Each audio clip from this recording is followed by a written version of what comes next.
Hey, everybody, welcome to the Cyber Melee, the MSP Cyber Melee. And if that video exploded your eardrums, apologies. But they can't hear your apology now. No, yeah, no one can hear our apology now. So if you are watching this live on LinkedIn, YouTube, Facebook, wherever you happen to be scrolling by and you don't know what this is, welcome. You stumbled across the MSP Cyber Melee. If you are on this call right now, or you are in the virtual studio as a contestant, you should already know what this is, I hope, at least a little bit. But yeah, so just for context, for those of you who have stumbled in and are watching this live, the MSP Cyber Melee is an initiative that Martin White and myself put together with our dear friends who all you see on the screen here in front of you several months ago. And the thought process behind it was MSPs and IT providers in our world are the unsung hero of their customer when it comes to protecting protecting the world, everybody, right? And we wanted to have something a little fun for you all. So this is a competition. Everyone who is a contestant today went through a round one qualifier. They signed up, they registered, they either represent an MSP, work for an MSP, or an IT provider themselves. And they had some scenarios emailed to them that they had to respond to and qualify to participate in the live melee today. The stakes are high. $1,000 Amazon gift card to the winner. Anyway, this is how it's going to go down today. If you are a contestant, I'm about to drop a link in the chat to the rules for this engagement and how you participate. So I believe I drop it in the general chat for the webinar folks here. If you're a contestant, do please verify that you can see this link and use it to join. I'll need some people in the chat to verify that they are getting that. But I'm also going to share my screen here.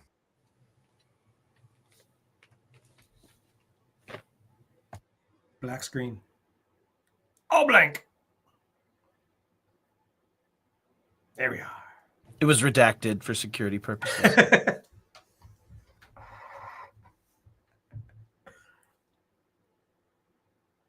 I think we redacted the commentator too.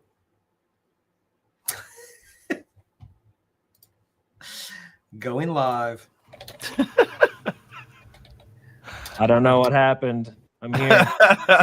Guys, man, if you were in the virtual studio before we went live, my camera was bugging out and all kinds of stuff. These are the joys of doing things live. So thanks for hanging in there with us. All right. Avi says I can clicky the link. So it looks like Avi can clicky link. That's right. Travis can clicky link. All right. So a few things on this page before we get started. There's 7 rules and only 7. What's going to happen is we're going to spin a wheel. The scenario will pop up on screen. One of the judges will read the scenario, and you will have 5 minutes to submit a response. If you scroll down on that page, you will notice there are 7 forms, short forms for you to fill out. It's on you to make sure you're corresponding with the right question, okay? So you can only submit one answer per scenario. So don't submit your second one in the scenario 1 box. Scroll down to scenario 2. You're all adults. I think you can figure that part out. You'll have 5 minutes to submit your response. Anything that's submitted after that will not qualify. And yes, they will be time stamped. So be within the time limit. I mean, we'll be a little gracious because of internet stuff. I hope we can be gracious because I have to be gracious for myself as well. But anyway, you need to include the same email address that you registered for the Melee with. If you do not, then we won't be able to attribute the answer to you. So if you don't remember what you signed up with, go check your email because that's where all the stuff has been going to you for. You can answer the window, or you can expand the window by clicking and dragging it. If you're looking at this, like that's a really skinny field, you can click here in the corner and make your window larger so you can view your text. Some of your answers will be longer than just a quick, sentence answer. And then only one response per scenario. Duplicate responses will be counted as 0. And then the last rule, responses should be your own. If you're using search engines or AI, we better not be able to tell. All right. So there's a challenge for those of you who were coming in with ChatGPT. If you use it, we just can't tell. All right. Gentlemen, questions about the format today, and then we'll introduce our judges. Have any observations or questions? Let me pull everybody over. We're back. We're back. All right. Judges, did you hear everything on the rules of engagement? Yeah, we still heard it. We were just backstage. Yep. We're good. Okay. This was my first time dealing with different scenes in StreamYard. So welcome to being my guinea pigs, everybody. Thanks for your patience. All right. Clear as mud. I would like everyone to go around and introduce themselves. For those of us who are just rolling in on LinkedIn and stumbling across this, I'm your host, Jonathan Schofield. My friends call me Scofie, and I'm the least qualified cyber expert on this call. My role that I'm doing amazing at is Master of Ceremonies and organizing all the StreamYard crap and making sure cameras and mics work. And so encourage me. Doing great, buddy. You're doing great. Oh, stop it. So Thank you. The stream started. Without further ado, I'd like to introduce our judges. We've got Martin White, founder and CEO of Tech ID Manager. We have the cyber Matt Lee here with PAX 8 and a myriad of other things that he's got in his world. Matt Topper, ConnectWise, Kyle Spooner, MSP Geek, and Ninja One. And everyone on this channel, I know personally, has a tremendous heart for our community and our space. And all of these gentlemen want to see our contestants crush it today. That being said, there can be only one champion. So without further ado, we are going to roll into our first scenario. But before we do, I guess there will be further ado. How are you feeling, judges? What do you think of this? I think it's cool. I'm super excited. Like, this started as an idea in February. We had a meeting, talked about it in April, and then we finally got here. It's been a while. That's right. It's been a journey, man. It's been a journey. It sounds fun. I hope it's challenging and has some good ideas sparked. I think the first one you just showed was something that Topper and I literally wrestled with directly, and perhaps made bad decisions there. So hopefully you won't make the same bad decisions we made. But yeah, I think this is going to be a fun exercise. And Topper, I didn't know you and I wound up wearing like matching but opposite bracelets somehow today. I'm not sure how this worked out, but I think I saw you wearing a bracelet of similar ilk. I mean, it just continues our theme of like being opposite sides of various coins all over the place. It does. It does indeed, friend. Yeah, happy to be here, guys. All right, let's do the thing. So, judges, you should all still be here when you see this wheel, right? And you can hear. No. I think you have again scrubbed off the other two, but myself, Martin. I don't know how. I see Matt Lee and Martin, but everyone else isn't here. All right. Well, then we will spin the wheel and see what our first question is. Here we go. Some more technical research for the next one. We'll figure out how to get everybody on the screen. That's right. Yeah. All right. Incident response outline, active ransomware. That is scenario I. So now I'm going to pull it up, and this should bring all of our judges back, I think. Oh, I have to add you to stage. All right. Rushing it, dude. Matt Topper, why don't you take it away? As soon as he's done reading this scenario, then the timer starts. You have 5 minutes to respond. Go ahead, Matt. I think I'm backstage still. No, we got you, bro. Okay. Write an outline for an incident response plan for a cybersecurity event where a computer is slowly getting ransomware while you and MSP Tech are logged into it. And the timer has begun. Gentlemen, have you seen this in the wild?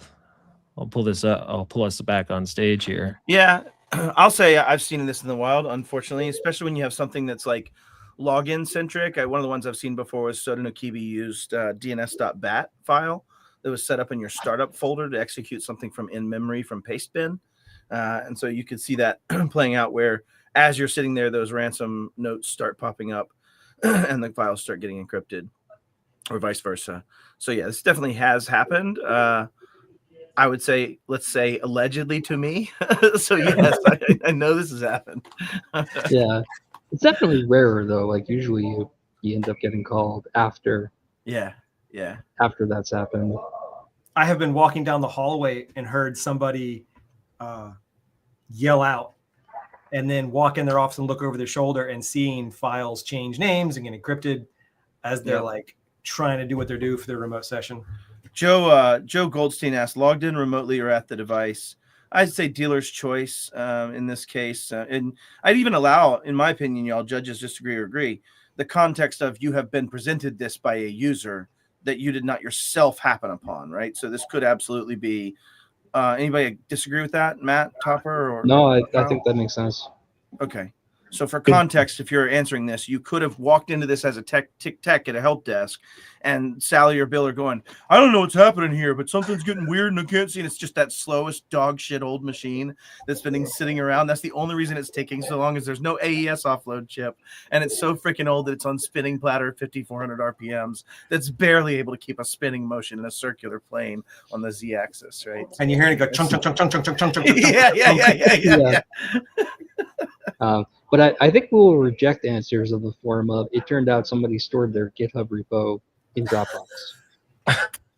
Oh, that's funny, actually. Why Sounds is like all a these gentleman. files changing? That's delicious. Or Git repo, I guess, not GitHub. I follow what you're going with, though. I made the context jump there. Spooner, do you still sound like an alien? Probably. Yes! That's awesome. Yeah. He sounds amazing. It's life. It's all this week. Actually, Spooner, what you are demonstrating right now is resiliency. And here's what I mean by that. That mixer board had an entire cup of soda or coffee or something spilled on it. No, I have no idea. Like, someone was like, hey, you're having audio issues. And nothing has changed in my setup for months. Okay. Oh. And I was cleaning out like cords and removing stuff that I didn't need on my desk anymore. I was looking at it and I discovered that there is some substance in the middle of my USB mixer. or are you direct 3.5 millimeter audio from the mic out? I mean, no, I have a XLR mic, so I was sure going to a cloud. Okay, great. Yeah, going to a mixer and then I would look for anything with power running over that analog aspect. That's what it sounds like. Is I've got a new mixer. It'll be here tomorrow. It was supposed to be here yesterday, but Amazon was like, nah. Sorry, we weren't supposed to talk about audio gear, were we? Because I would just speak the rest of this event this way, y'all, in the cyber melee. This is my new. Stop being impressive. Yeah. I would look for kids. Kids are probably the problem. It could be. I have an effect on my mixer too, but I'm not sure what would happen if I turned it. I think Some you electronics have to you do can that put in the now, dishwasher. Gentlemen, there is 1 minute left on the clock for your incident Getting any response answers? scenario. I'm refreshing the page and I'm trying to see. There's no submissions yet. They're probably using every bit of their time to. So what are we thinking about? Like, what for me, if I'm stumbling on something like this, right? What's the first thing I think about? Topper, what do you think about? So the first thing I think about is trying to figure out if is this manifesting on this machine or actually happening on this machine, right? Yeah, Do they have a network share open and they're thinking it's actually on the machine, or are they just getting the results in some way? Probably I'm thinking like host isolation anyway. Yep. But from the investigative perspective, like I don't trust the user, obviously. Yeah. So I want to find out like where this actually originated. And you're going where my brain goes too, which is I'm trying to figure out how broad is it, where is it, and I'm trying to ascertain where can I gain containment, right? Like if we're in manifestation of some form, we're watching it happen. To your point, is it happening at somewhere else on another remote host where the execution process is playing out, or is it happening locally on this one? But either way, the goal is to isolate those assets and stop it from growing out into more things, right? That's the goal I'd be thinking about. That is time, not to interrupt the great discussion, but that is time. I have gotten a HubSpot notification that a few forms have come in. It might take a second. It might take They a were second simulated. to view them. I'm going to pull it up and see if I can see our responses here. Submissions. Yes, we do have a handful. Are you wanting to see them here? Are we wanting to pull them up here? What do y'all want to do? Let's pull them up. Let's I think start the that's next fun. question Let's, and then pull up their answers while they're. Okay, cool. Yeah, we can do That's that. a great idea. It's almost like that was the plan from the beginning. Like that sounds like amazingly executed. Absolutely. Almost like we thought about this in the past. All right, I'm gonna have to All self-rate. I'm gonna relegate during these scenes. I'm just gonna drop. I don't want to leave my compadres hanging, man. No, I'll bring them back in. All right. For question number 2. Oh, I love this question. This is one of my favorite All ones. right. When I was Convince writing the CEO of MFA. This is question H. I'm going to pull it up here and then bring all of our judges back on screen. It kicks Kyle and Matt because it doesn't like them. Kyle, I don't know if I should ask you. Do you have any audio? Take it away, man. Read this question for our contestants. The moment you finish reading it, the timer begins. Go ahead. Write an email to convince a stubborn CEO the importance of doing MFA on their phone when only half the company has it enabled, and he knows that. All right, time has begun. Time has begun. We'll bring all our judges back here. All right. I think I'm just going to read the responses so that we don't share any names or anything. Yeah, that's right. That's right. The other thing I'll add to that real quick context of convince them of doing it on their phone. I just want to add clarity. My point is really convince them of doing MFA, regardless of which methodology and one that your risk tolerance allows, right? So that's the only thing I'd add to that. I know on the phone might be misleading. Maybe I'm wrong, but that'd be my connection or correction on that. that is such an interesting question. Like, I don't want to talk about my thoughts to it yet because everyone's still answering. But yeah. All right. Here's one of the submissions from our last question. And there's 12 steps to this incident response plan. Number 1, assign an incident leader. Number 2, containment, disable lateral movements. They meant to say 3, they said 4. Determine if there was a compromise to credentials. Treat as compromise until determined. 4, preserve evidence, logs, screenshots, data. 5, track the impacted endpoints.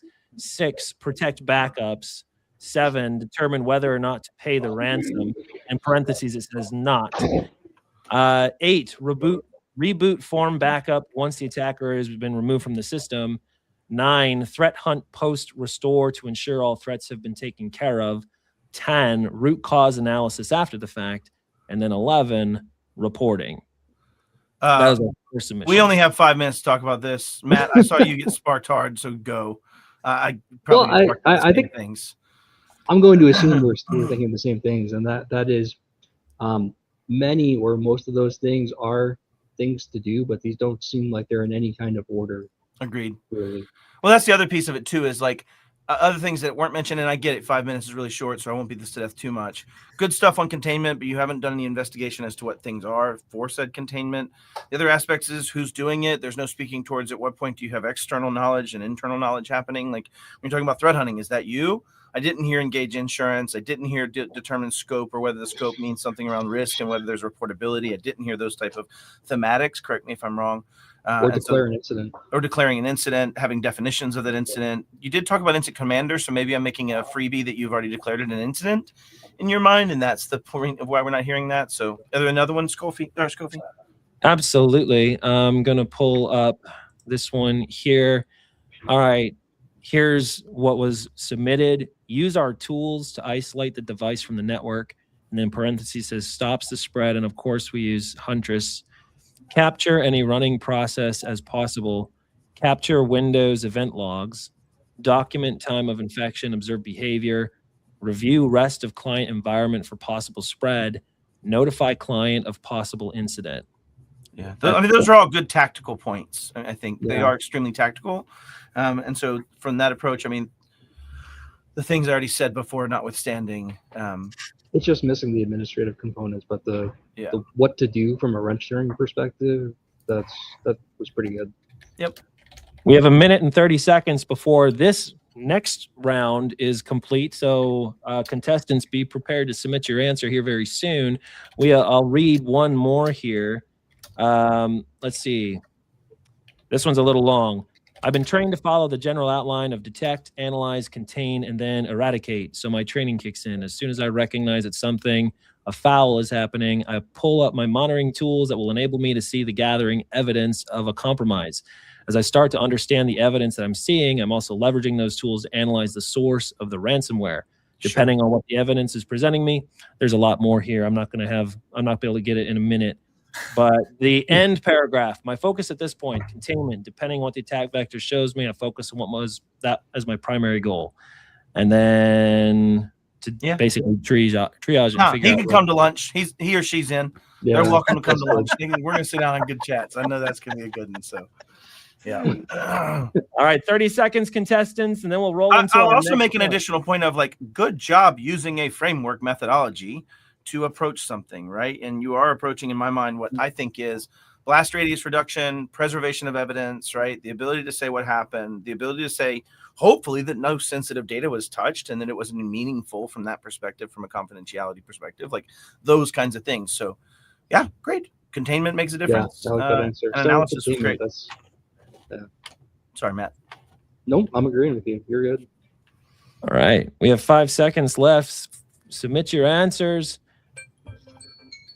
That's time.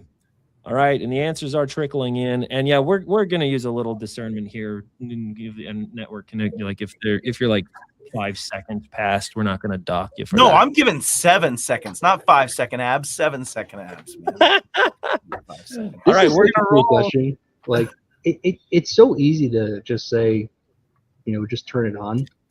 I would love to hear how the contestants approach the idea of, okay, but you're not in a position to do that in the organization. Like, how do you phrase the "I'm going to do it anyway" conversation with your CEO? Sure.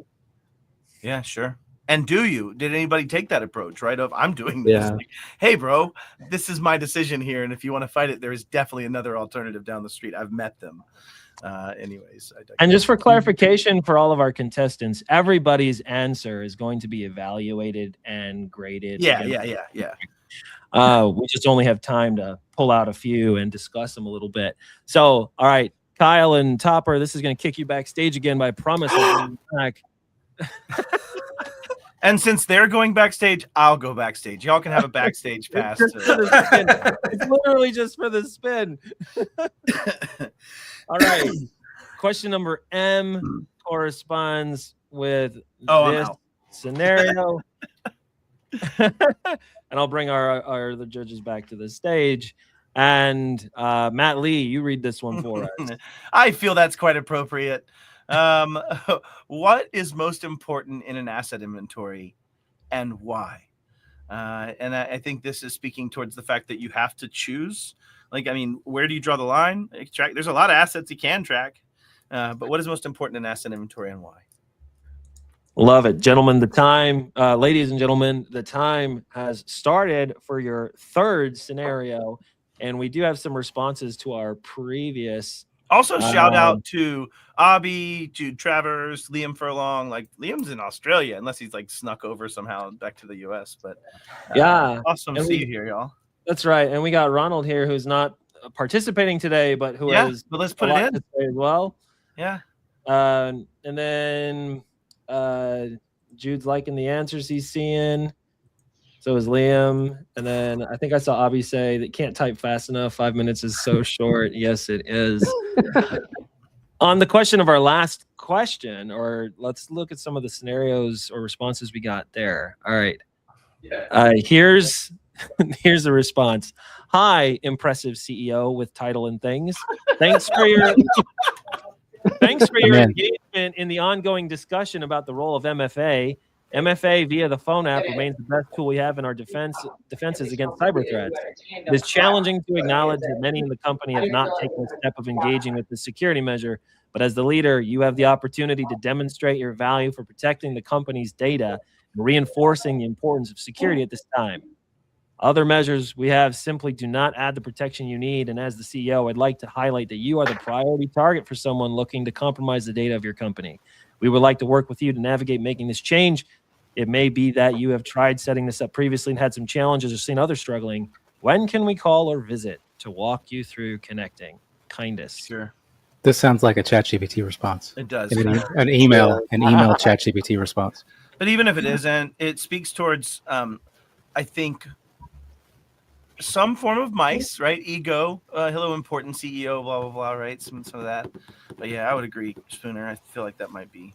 Or at least something that's phrased in an email. By the way, is my mic better? It is, Yeah. actually. Yeah. I've been fighting and slowly winning. But ultimately, I do think that was like that's an email response that it's not a conversation that is taking place. It's almost like a copy paste standard response to anyone with a slight edit at the top about how important you are. That's just what it feels like. I'm not saying this would happen, but I mean, it was clearly written as an email template, and they must have perceived the scenario as that was how the communication was happening. I'm assuming. Sure, but like as in my interactions as a technician talking to a CEO, they're just going to respond with, I still don't want it. Yeah. Like that you've not convinced anyone. Did we ask? Can I clarify? Did we ask them to respond as if they were writing an email? Yeah, we did ask not. them to write an email? Oh, it did say email? Yeah, I did say write an email. Yeah. I What? thought, Was it an email? Yeah. I didn't. Yeah. Okay, Okay. that's my bad. So, didn't but know. even that Clarify this. notwithstanding, go ahead. Sorry, Topper. Like, what's this, a technician, or is this someone who has a title like VP of IT or someone in a position of authority asking us? It called out CEO specifically in the. Yeah, but on Request. the asker, and to Matt's Oh. point, I think in this case the person assumed they were in authority and speaking from that perspective, not as a technician. Yeah. Is the way the letter read. I don't dislike the letter. I would say that we've set them up for this, and I'll have to set those feelings aside because I'd rather have this face to face, one eye to two eyes, right? That's the way I'd rather have this conversation with a Sure. CEO like that. Is listen, let's sit down and talk about it. You want to know the number one way people die? Token theft. You don't want me to sit here and ad nauseum explain it to you. I'm going to be turning on MFA. If you don't want to enforce it, you're beyond my risk profile, right? Like Right. I don't want to deal with your incidents. Here's what it's going to cost. Here's how we're going to deal with these incidents in the future. Here's how I'm going to price it. Like this is the way this works. I'd have said something like, "Hey, I'm coming by Tuesday. Do you have some free time?" Right. The assume Yeah. the close, Martin. Are you doing the assume the close methodology of like I'm going to be Yes. there Tuesday? Yeah, need Monday or because Tuesday, and if on Wednesday you won't be able to get your email unless we get this set up.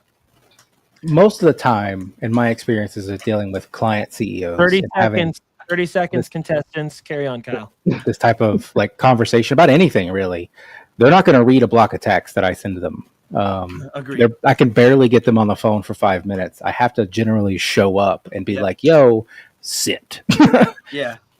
Or Yeah. schedule. stay." Like we eventually Yeah, had it's- required scheduled Yo-sits, right? Like go ahead, Topper. Exactly right. I think we're agreeing again. There's no. This should be the same as if accounting or HR tells you this is the way something is happening. That's time, It's not contestants. optional. You're not asking permission here. Right. Yeah. And Abby said it well in the chat too, right? You should already have that relationship with your CEO partner. If they don't trust your opinion, blank are you doing leading the IT department? Yep, I would concur. I mean, absolutely. However, in my experience, no is not a word that's said very often inside of an MSP. At least towards depending on the clients. MSP. Yeah. Towards clients. Internally, it happens all the time.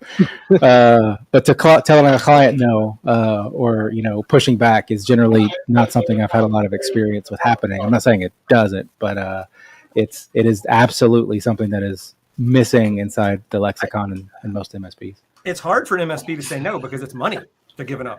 Lots of times they feel But like not not always, compliant. right? Like I don't agree. I mean, Topper and I, one of the nice things about meeting Topper in my life was there was another human I had never met that we didn't work in operational or tactical roles together that was doing the same stuff we were doing. Like, no, this doesn't work for us. I'm sorry. This is what we're going to do or not. And what's so funny is, in my experience, and maybe I'm wrong and I'm the idiot here, when you become authoritarian and they trust you or about things that matter and have data behind it, people just listen. I don't say pick all your battles that way, but I would say some things where it really matters, you can't educate them enough to make them make the right decision. You have to take some of those away. I'll shut up. I'll get off my pulpit. But I'm with you. Like you just, but the flip side to that is like there has to be a willingness inside the MSP from an owner and executive 100%. level to back up a technician and to be willing to say a client. I have to. oh wow, you just I have straight cut him off, man. Jeez, like I'll finish I'm Kyle's sorry. statement. I'm If so I have to sorry. tell a client, no, it's just I'm so sorry. I had to do it.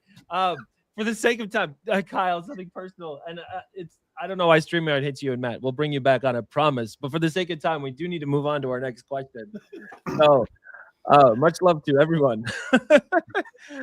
All right, our next scenario: patching shared roles. This corresponds with scenario L. And Martin, I will have you read this scenario, and we'll start the timer, and then keep the conversation going. What is the shared responsibility between an MSP and client around updating systems? What is your process to address when a patch breaks something and takes the client's company down? All right, 5 minutes on the clock. Contestants, good luck. And we have submissions to our scenario 3.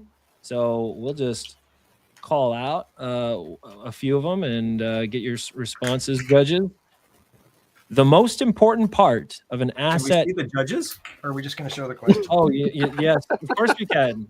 The judges are all We're the here. voiceover. There we go. One day I'll have a producer that does all this for me. That'll be great. That'll be One great. day. Baby steps, right? Thank you, everybody, for being here. I appreciate you all. The most important part of an asset inventory is that it is being updated frequently. An asset inventory that is not current is not helpful. It is also important that there is clear ownership both of tasks and assets. That is one of the responses. Judges I discuss. like that.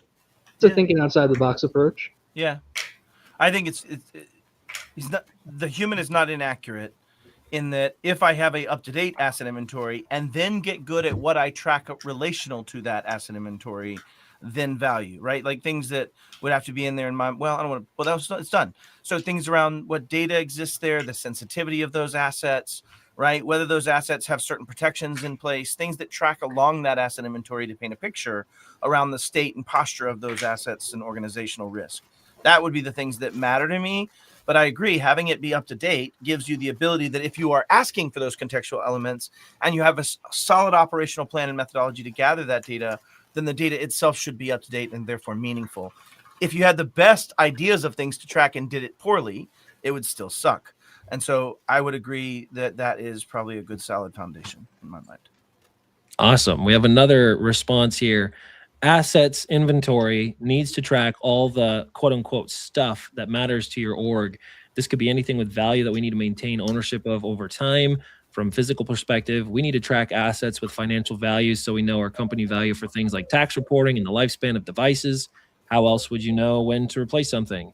From an IT view, we need to track everything we need to maintain over time. Devices and their names, serial numbers, assigned owner, OS, access lists.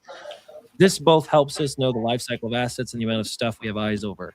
The importance comes from you needing to know what you have to cover it. You don't know what you don't know. Keeping as much info as possible helps you recover from incidents too.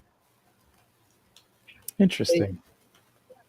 That to me puts you too much into the physical thing Yeah, view of the world, because I don't hear things like information or that's right. that aren't tangible, right? So for MSPs, your access to your clients is an asset that you need to be thinking about. Yep. I also would say, adding to that, I don't disagree with any of the things they've said. I would say that in the scope of information security, I would want to focus on assets, what data is there, what kind of sensitivity am I looking at? And really, when you think about it, when you look at CIS's definition of what is an asset in 1.1, is anything that has the ability to store or process data. And so now that data may be in categories of meaningless kiosk front end, no access to anything data, or like super keys to the kingdom and Bush Beans secret data. Like it could be those kind of things in variants. And so I would agree with Topper. Too physical, but the physical could lead to an offshoot that deals with this in a way that's meaningful.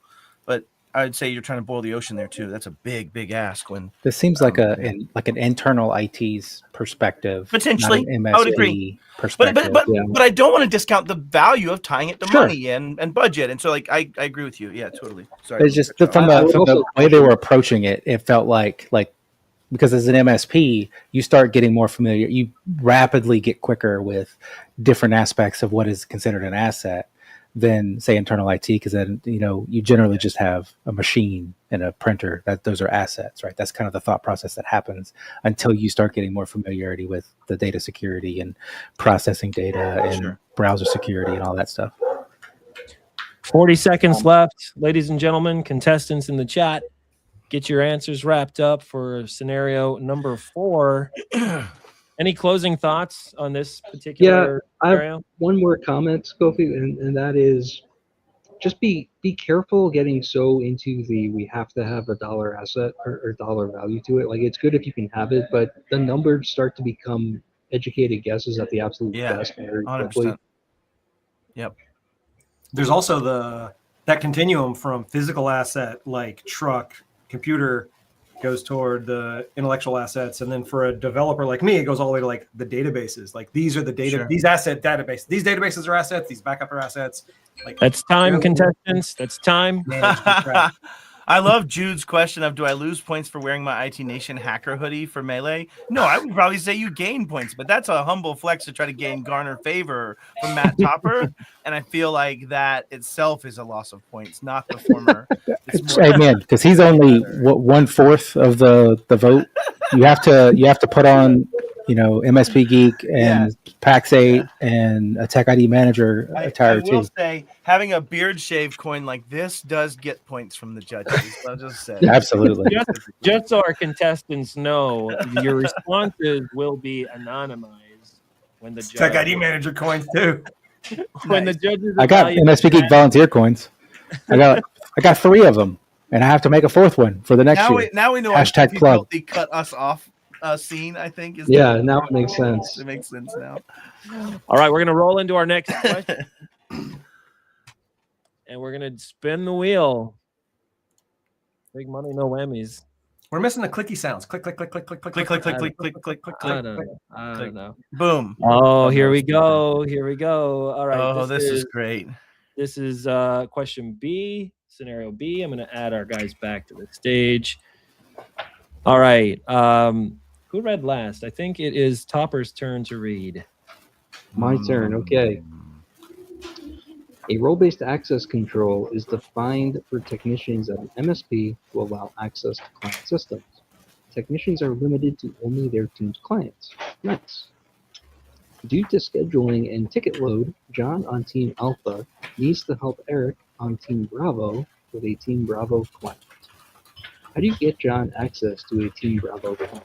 And I'm assuming we're talking administratively, right? Yeah, I think we can't get technical. Yeah. All right, 5 minutes on the clock, everybody. Ubering to the site is probably not the right answer. Yeah, and I'll actually share that this was a Topper and I literal weeks of discussion. Topper, are we talking weeks? We spent a long time, maybe too long about this, but we had a situation where our Team Alpha, Team Bravo, and Team Charlie in each location needed to be limited. And one of the rules I had was, live compromised. I want to live where we limit the blast radius to the limits of our insurance, right? So I'd love to have a compromised technician in Dallas only impact their clients, not the 697 clients we had on roster across all of the orgs at that point. And we tried to define, how do we do that? How do we do it administratively? How do we do it technically?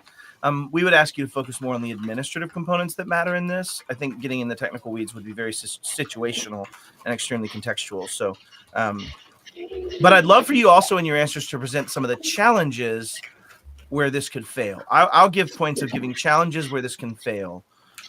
And those were the biggest things we argued over, were the failure points, I think.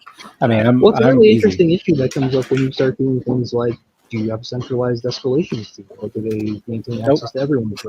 All sorts of issues. We just have one guy in a closet, and he just fixes all the problems. Yeah.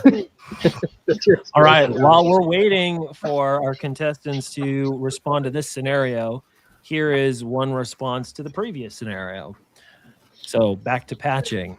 Responsibility the responsibility for patching is not shared. It's the MSP's responsibility. Acknowledge there is an issue with the patch. Let the client know your team is engaged to resolve the issue. Stop the push of the patch. Escalate to senior internal techs if possible. Do the best we can to stabilize the environment overall. Apply workaround if possible. Keep the client up to date on progress. Post-incident, root cause analysis if appropriate. It's a hot take. I think, yeah, Kyle. I'll give it this. I'll try to give this. I believe that take was meant to speak towards the failure in the patching modality more. But I would actually challenge completely this whole premise, and maybe this isn't the right time for it. I use patching as a shared responsibility because it's probably the purest example of a shared responsibility I can think of. If the client doesn't pay for their Cisco SmartNet, I can't patch it just because I have access to somebody else's Cisco SmartNet.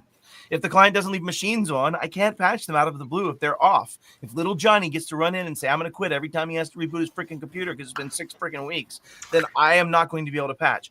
So I would just hard press push those back. That notwithstanding, I think leaning into the components of if we fail, how do we move forward? How do we learn from it? How do we work with patches? I would say that's a decent approach at that problem in my mind. Everybody talking off a ledge here as other judges. No, I absolutely got in triggered agreement. hard on that one. It's a shared responsibility because while you may have understanding and know exactly how like QuickBooks will function, if you patch that and that goes down at 12:01 a.m., that the client told you to patch it at 12:01 a.m. Like it's a shared system. It's not a delegation of I'm patching you, right? You are contracted to work and do that machine and make sure that machine is up to date and patched, or that software, firmware, what have you. But ultimately, you can only do what you can do, and it's your responsibility up until the point to where you're contractually obligated to be that responsibility. But you have to work your way with the client to make sure they're secure as possible. And you have to educate the client as much as possible. And if something does go wrong, have a plan and a response to deal with it. I will say, I was just going to say, I sent in this response like a deep desire to serve the customer and a willingness to take ownership of their piece of it. Like if I read between the lines a little bit, it's like, oh, that's on us as the provider. But I totally see how it's a shared responsibility in the sense that you have to be able to function. You have to be able to actually do it. And in order to do that, the customer plays a role. So that's my interpretation. Yeah. And go ahead, Matt. The one thing I do like about this answer quite a bit is the acknowledgement that there are scenarios where patching is not feasible for business reasons. It's true. There are cases where something is disruptive enough as a patch, then the right 30 business seconds, case is to accept the contestant. risk 30 and seconds. not patch until that's fixed. Yeah, I would agree. I would agree. I think, yeah, I would agree. I don't have anything to say. Yeah. So what one things that I've known in the past, as far as contracts for clients, we required them to have a vendor maintenance contract for all of their products, that we could update and provide the firmware and installation packages for all that. It was a hard requirement for them. So if you don't have that, I'd probably add that in there. Yep.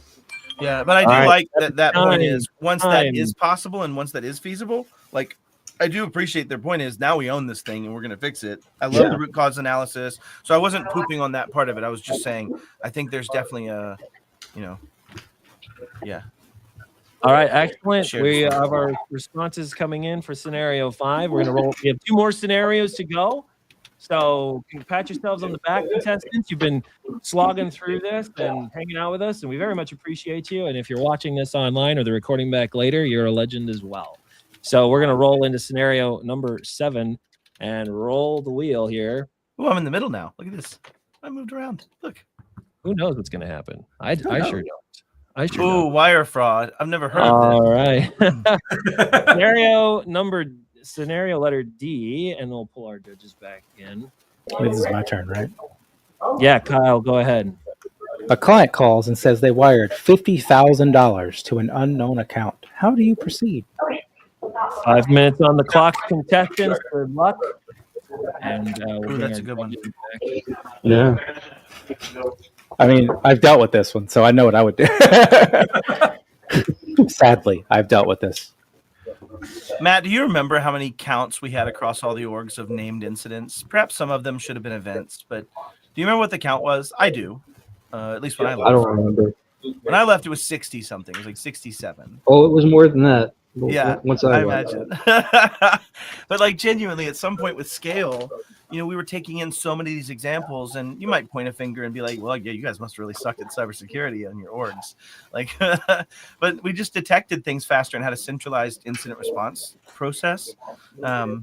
Yeah, but taking a lot of To your So I've point, got a- they're probably overly formal. So some of them didn't need to be agreed. Yeah, written as incidents, but I'd rather err that way. I've got the reverse of this question. I have at least an answer to this question. I have the reverse being a client on the side of this that I Yeah. could share once we get to the answers. Just Nice. someone remind me because I might forget. All right, I'm pulling up another response from our previous scenario. RBAC to protect fallout across multiple teams is great, but this is bloody hard to commit to and execute. Kudos Whoa, to getting this wasn't an argument point, but I don't disagree. The other scenario we face is what to do during AH support for these teams. SOZ, my audio dropped and I missed the last line. Hoping I got this on track. Options we'd consider. That's hilarious. I'm sorry that you had that experience. Temporary role. Temporary role elevation. Time-bound RBAC role for the support team requiring manager Nice. approval. Having this ready to roll in advance may be key. JIT, use a tool to Yeah, support. baby. Like MS just in time, having a team specifically prepared for the support mechanism would be another key to enable the fast action, but also along approved lines, not making it up. So have a team always supported by, have team A always supported by team B and team always supported by team D, etc. Maybe Fast we escalation could, paths. Yeah. maybe we could step back and consider other options to reduce load than just this avenue. Perhaps the team is missing something, and reducing load through another path is better than getting someone access outside the approved lines. That's a question. I like that. I like that answer. No, So I go. do. Yeah, go, Topper. There's always going to be a need to go outside the team, though, at some point, right? You have your Agreed. VM expert or maternity leave. But what's funny is we ended up doing almost just that, Topper. We merged Team Alpha and Team Bravo to have cross support as a primary structure. So I'll Yeah. give award points for that as well. But I like the line of thinking. The line of thinking wasn't just fix this problem, give them access. It was give them access now, figure out a path for it, and then take systemic approaches to not necessarily have to give access, as long as there's also cross forces of, if I give all those people direct access all the time, or even JIT, I'm exposing maybe potentially more risk. I will give specific in my point of, I love the concept of not only just JIT and just in time or JIT GIA, just in time, just enough, but also auto-timed was mentioned twice, once with an automatic component and another time with the component of saying having a team that deals with these escalations, presumably to be able to deal with the de-escalation component of this. Yeah. So I love this answer. Other than the weird pauses and mental state notes, notwithstanding. I think it's also It sounded like they lost audio and couldn't hear everything that we had said, although it Yeah, was yeah. on the screen. Sorry, Spooner. I didn't mean to cut you off. It was a no, good you're answer. good.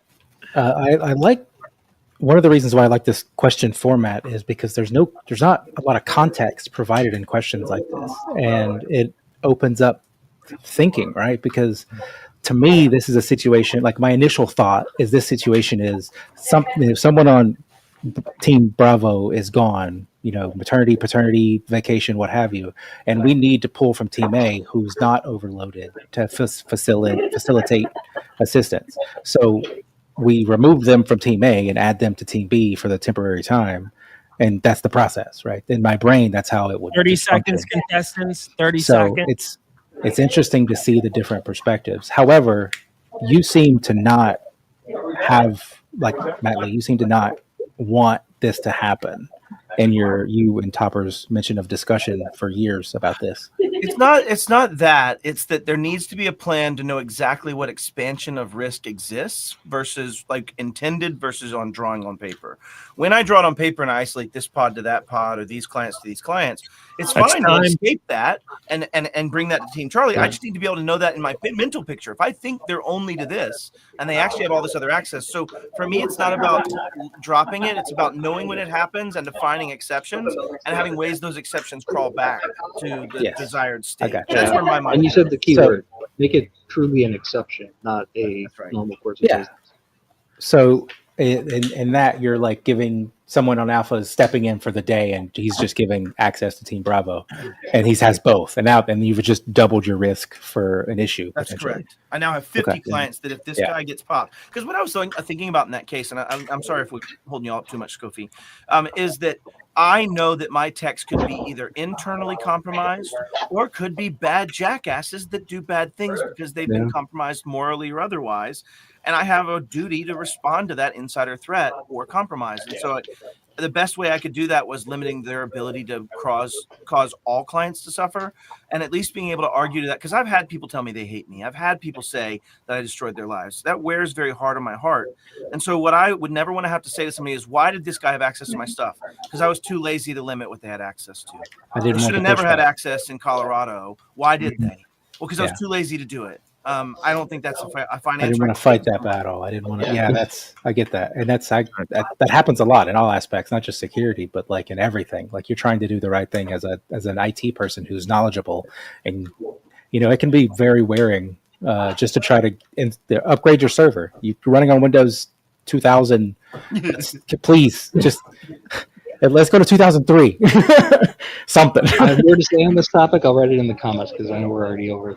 Yeah, so I want to interject here just because we have one more scenario and we have like 9 minutes to get through it, and we have a few other things we need to get done. Before we jump into scenario 7, the final scenario, none of this would be possible if we didn't have Tech ID Manager pulling all of this together. So this isn't meant to be a big sales thing, but we really want you to know that we're passionate about supporting MSPs, and Martin's going to share just briefly a little bit about our story. And in a minute or less, he's going to convince you that you should maybe have an additional conversation with him. After this, we'll go into scenario 7. But while we're wrapping up in these last few minutes, this is the first ever MSP Cyber Melee. If you were here from the beginning, it was a little bumpy start technically and production-wise. Thank you for your patience. Do you like this? We would love to maybe see this be a quarterly or an annual competition and maybe go bigger with it and hire Skofi a producer so he can do 2 things at once and not lose his mind. Be prepared to give us some feedback. I'm going to send out a survey at some point in the future, and we want to hear what you'd like to see. And tell us where it was great and tell us where we could be better. Without no further ado, Martin, I'm going to give you the screen for like a minute. Sound good? Yeah. All right. Because we got to pay bills. Like this is the ad in the middle to pay the bills, because this is brought to you by Tech ID Manager, and it was totally unintentional. But the previous question is the problem that Tech ID Manager solves, which is I was hoping would be one of the questions. But like that role-based access, granting access, removing access en masse for technicians across all the infrastructure is what Tech ID Manager does, and it comes from me being in that situation where Matt and Matt were, where technicians needed specific unique access. They needed limited time access. They needed just-in-time accounts. They needed access to all these things, but that access needed to be traced, unique, loggable, addable, and revocable, and also automatically revocable. So that when somebody comes from Team Alpha to Team Bravo for the day, in Tech ID Manager, you can say, grant this person access to these places today only, and then you can forget about it. And at the end of the day, all of their access is removed. And you can layer on top of that just-in-time access for that time frame. You can also do the GG, just like Matt said, where it's just in time, just enough. You don't have to give everybody all access all the time. You can do pods, layers, teams, whatever, with just limited access. Check us out, techidmanager.com. We'd love to hear from you if you want to go there and check out Request a Demo in the top corner of the page. We can cover in much more detail specifics of how Tech ID Manager can help you solve the privileged account management problem that MSPs face. Now, back to the competition. All right. Thank you, Martin. Yeah, I highly recommend you checking out Tech ID Manager. If you're an IT provider and you deal with these privileged account management issues, all of you do, I highly recommend it.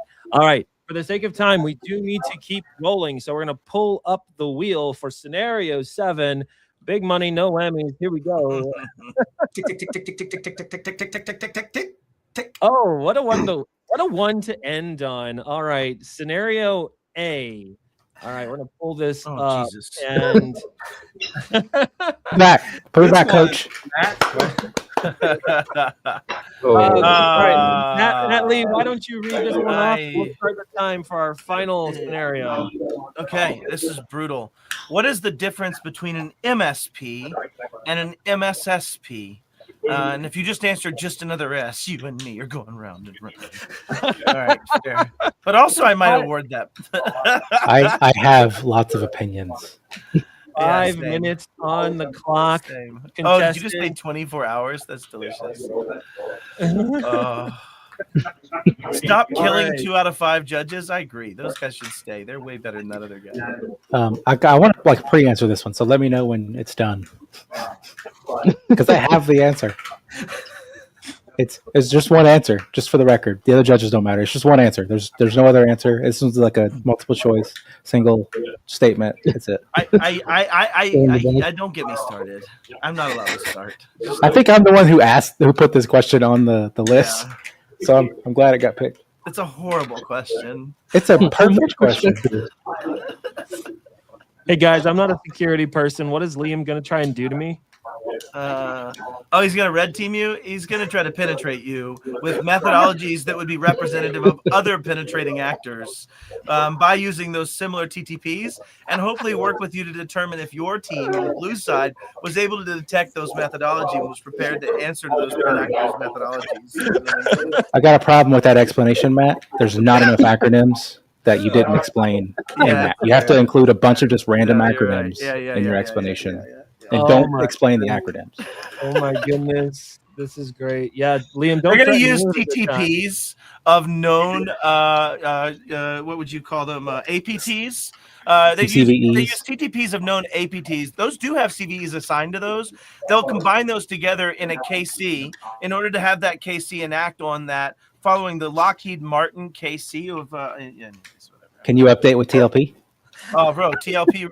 You do have to have traffic light protocol. Oh, I just broke the rules. I just broke the rules, man. Here we go. is there a TLDR of this? No. Don't get penetrated. Run. Turn off your internet. That's the TLDR. Pull the All power. right. So So was we a TLP question we didn't get. Yeah, we had 13 questions, and 7 of the 13 you saw, and they were genuinely pulled at random through the wheel. We have 2 minutes and 40 seconds for you guys to finish your answers here. A lot of us probably have hard stops coming up at the top of the hour. Yeah, I'm assuming. Yes. Yep. Okay. So with 3 minutes left, we're not going to be able to to review some of the answers, at least live like this. But our commitment to you is within 48 hours, we'll be getting scores back, and the champion for the first ever Cyber Melee will be announced. $1,000 Amazon gift card. Once again, I'm really grateful for all of my friends and judges who have participated in this today. Matt, Topper, Spooner, Martin, thank you so much for being here. And if you're watching this and you're participating, thank your judges, because they have a lot of ways they can use their time, and being with us is a big deal to us. But also thank yourself. We want to thank you for participating. And if you thought this was valuable, please tell your friends, because if we do this again, and based on just basic feedback in the chat, looks like we probably should. Jude, already, thanks to the Warrior judges putting this together, putting all the time, 100% agree. Gentlemen, final thoughts on the MSP Cyber Melee. Was this good? I like that one. Yeah. I think Martin and Matt Lee are underdressed, considering myself and Matt Topper are wearing jackets. No, he's right. I have a hoodie. Would that have helped if I just pull on a No, Packer hoodie? it's got to be a sport coat. Look, I'm festive too. Yeah, it's true. It's true. But I have badges. So That's true. I have those, but they're hidden because I don't have that many. Yeah. Look, now you're just showing off. We have beards. That's true. That's what matters. That's insulting that is as someone who's beard challenged, sir. I'll That's an say, attack. here's my thoughts, bringing this back to the format. I'll say I like open-ended, contextual, lacking problem statements because it shows me the way someone's thinking. And I think that for me, the most fun will be going through these answers and seeing, were they thinking from the right paradigmatic view? Like, were they thinking from the just purely tactical that doesn't actually necessarily tie into business reasons and things we're going to do? Or did they actually kind of think about it from a I've got to solve this actual problem. Let's talk about it in a way that means something. Like, for example, the person that broke it into meaningful right now steps and also long-term scalable, operable steps that move from an administrative perspective. So I like this format. I think it's fun. Yeah. Great. Yeah, 20 seconds, by the way, for your final answer, your final submission, and we'll call time in 15 seconds, actually, just now. I appreciate that feedback and thought, Matt. We're going to wrap up here in 8 seconds as we're done. You're just trying to fill dead air. We have 8 seconds. I'm going to start. Did you know? We have 5 seconds. That's time. 4, 2, 0. All right. We're going to end the stream and let everybody get back to their busy day. Gentlemen, thank you so much for being here. Contestants, you'll hear from us soon. Thank you for participating in the first ever MSP Cyber Melee. Catch you next time. Ciao.